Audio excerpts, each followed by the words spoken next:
Hey y'all, this is Sam from the Roots of Change newsletter, and today I wanted to break down some of the Google search monopoly news and what that might mean for communicators, advertisers, and also just regular people. One of the biggest news in tech happened a few weeks ago, and that was that the US District in Washington, D.C. Court ruled that Google search is a monopoly. The reason for that is that Google spent a lot of money to work with other tech companies to make sure that Google search was on everything. So Google search is the default on iPhones. Obviously, Android is owned by Google, so Google products are across Android for everything, and other examples. So it's really just Google search was the default search for most of our lives on the internet. And this monopoly ruling is saying that actually that has been hindering competition and it's making it harder for us to access the internet in a free and fair way. I happen to very much agree with this. I'm very happy that the courts are finally taking on Google specifically. I think in the advertising space, Google and Meta have been very aggressively using their monopoly power. And it's made it really hard for advertisers to do like healthy and good advertising because a lot of the options are unhealthy and the data that they are getting is data that they should not be able to own. So in terms of what that means for everybody, it means that Google potentially could be split up in some way.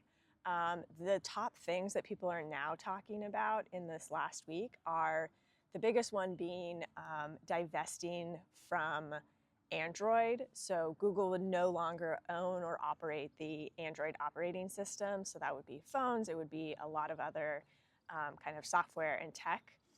And then the other options would be breaking up Google Chrome, the web browser, or breaking up Google search advertising and separating that from the organic Google search product.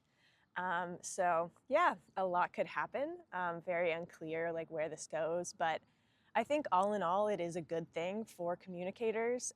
We need to have better options to be able to innovate and be better communicators for people. And then I think the most important part about the future of this decision is that it is going to help bring about a freer and fairer and open internet, potentially. We have to keep moving. We obviously need Lena Khan back in the FTC. So we need Kamala Harris in the presidency. But beyond that, there are going to be a lot of struggles in the courts and beyond to really bring about more regulation in tech. But there is this battle that's going on to close off the internet, to platformatize everything, to make sure that Meta and Google and big tech companies are controlling everything and our access to the internet, which also means that they control access to our content. So I am publishing on an independent platform, but that also means that Google could block me from Google search and make it really hard for other people to find me. That's just one example, but ultimately from like a consumer and just regular person perspective, we should be able to have different options for search. We should be able to access the internet in different ways and be able to find the content that we're really looking for.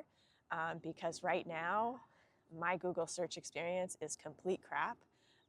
And all I'm seeing are just standard cookie cutter recommendations and also a lot of AI junk and a lot of other junk. So it's not allowing for the quality of the work that I see in my life to come through and allow more people to really see a different way on how we create the internet. So hopeful signs, but also more work to be done.